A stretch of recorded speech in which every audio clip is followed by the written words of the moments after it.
Muy bien, vamos a trabajar con el ejercicio número 6, el cual nos dice de que una caja resbala con una rapidez de 4.5 metros por segundo con una superficie horizontal cuando en el punto P se topa con una sección áspera.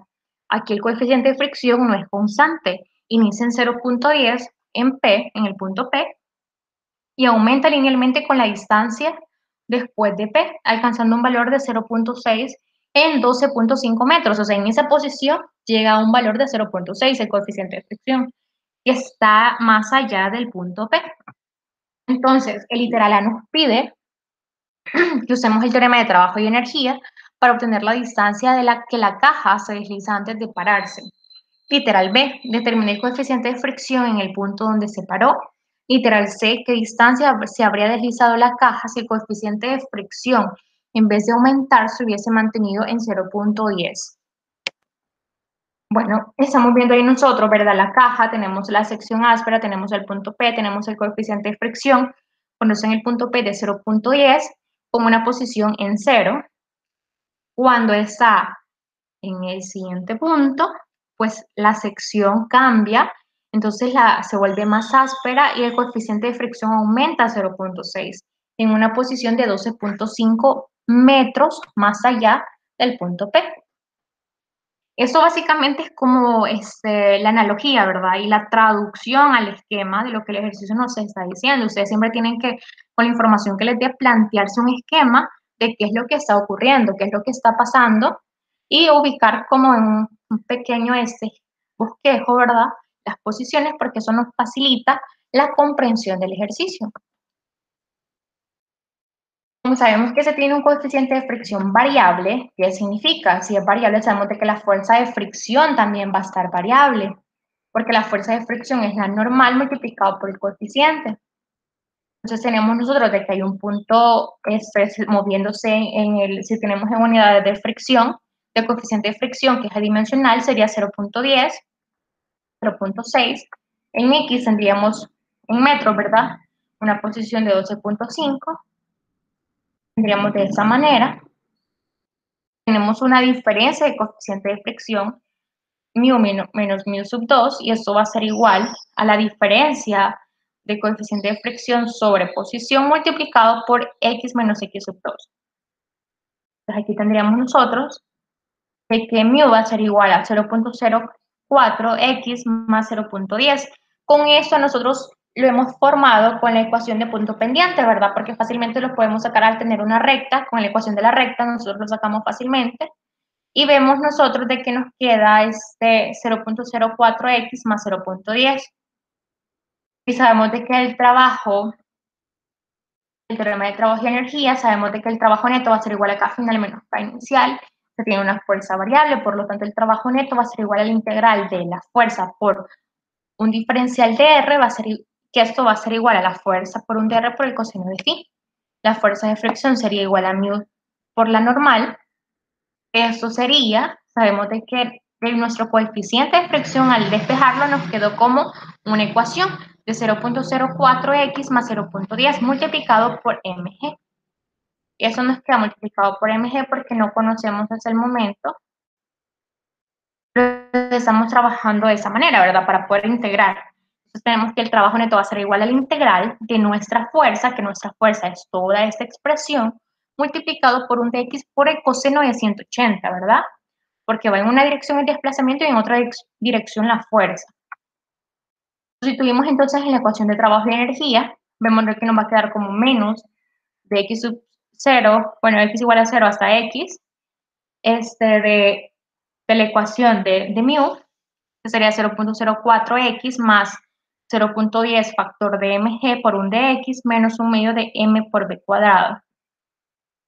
Nos van los negativos, se nos van las masas y nos queda factor de 0.02x cuadrado. Aquí va un signo más, 0.1x, y esto va a ser igual a un medio de la velocidad inicial al cuadrado, ¿verdad?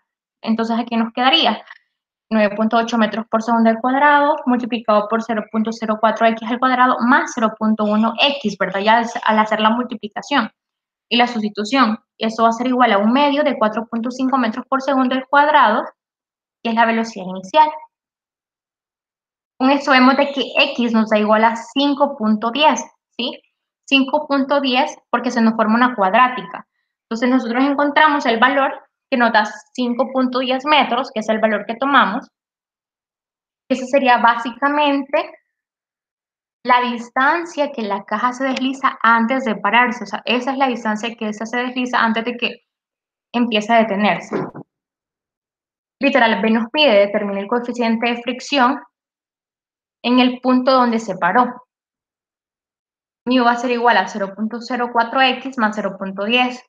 X va a ser igual a 5.10 metros. Mu va a ser igual a 0.04 multiplicado por 5.10 más 0.10.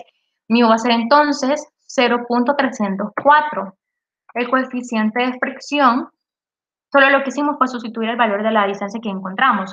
Literal se nos dice qué distancia se habrá deslizado la caja si el coeficiente de fricción en vez de aumentar se hubiese mantenido en punto 10. ¿Qué pasa si se hubiese mantenido en punto 10? Significa que ya no hubiese recorrido hasta la otra superficie más áspera, entonces no hubiese cambiado 0.6, sino que se hubiese mantenido en 0.10. Significa de que el coeficiente solo iba a cambiar, solo se iba a mantener en 0.10. Vemos de que el procedimiento sería el mismo, solamente que al momento de encontrarlo, el coeficiente de fricción, de una sola vez hacemos el despeje, porque este va a ser un coeficiente de fricción constante, no va a ser variable. El detalle es de que en el literal A teníamos un coeficiente de fricción variable. Como era variable, tenemos que encontrar una ecuación que nos represente ese coeficiente, porque hay una variable en él. Por eso tenemos que integrar todo. Entonces, en este caso, como es un coeficiente de fricción constante, basta nada más con sustituir y despejar, y vemos de que el recorrido en efecto tiene que ser mucho mayor que 5.10, porque el coeficiente de fricción lo que hace es frenar el movimiento, detenerlo, hacerlo de que sea menor. Entonces, en este caso nos da que el X va a ser igual a 10.3, si se dan cuenta, más del doble de la distancia recorrida, porque la fricción es menos, y si la fricción es menos, hace que se detenga menos en la superficie y se mantenga más tiempo en movimiento. O sea, va a ser más rápido el desplazamiento, va a haber un mayor desplazamiento, mejor dicho, y por eso vemos que en efecto nos da 10.3 metros. Pueden hacerlo ustedes en su calculadora para verificar. Yo les recomiendo de que todos esos ejercicios no solo los vean o solo digan, ah, sí, los ejercicios de discusión, sino que los trabajen a conciencia. Traten ustedes de enfrentarse con el ejercicio. Si ustedes quieren, solo vean el enunciado, traten de desarrollarlo. Si ya se les generan dudas, ustedes dicen, bueno, tenemos la solución en los videos, lo consultan y tratan ustedes ahí de ir evacuando sus dudas. Y si no, pues también nos pueden escribir al correo. Les vamos a mostrar entonces, les voy a mostrar el ejercicio número 2 de su tarea para que la puedan trabajar el enunciado. Pueden tomarle captura y pueden ver cómo se desarrolla. Y vemos de que nos dice que un bloque de masa M1 está moviéndose hacia arriba, hacia la derecha sobre una mesa horizontal, siendo mu su coeficiente de fricción cinético. El bloque se acopla a una masa M2 mediante el sistema de cuerdas de poleas ideales, mostrando en la figura que se ha tomado el origen de centro de la polea fija y se ha indicado la coordenada X de M1 y la coordenada Y de M2. Dibuje el DCL para cada cuerpo y la polea. Literal B, halla la longitud de la cuerda que pasa por las poleas en función de las coordenadas de los cuerpos de las longitudes constantes. Derive dos veces respecto al tiempo la expresión obtenida y demuestre que a sub X más dos veces a sub Y va a ser igual a 0. Literal, se determina el valor de la aceleración de cada uno de los cuerpos. Vale 35% de su tarea y lo tienen que desarrollar, ¿verdad? Tal como se les da las indicaciones. Eso sería básicamente. Les pediría que estudien, que hagan sus ejercicios y eso sería básicamente.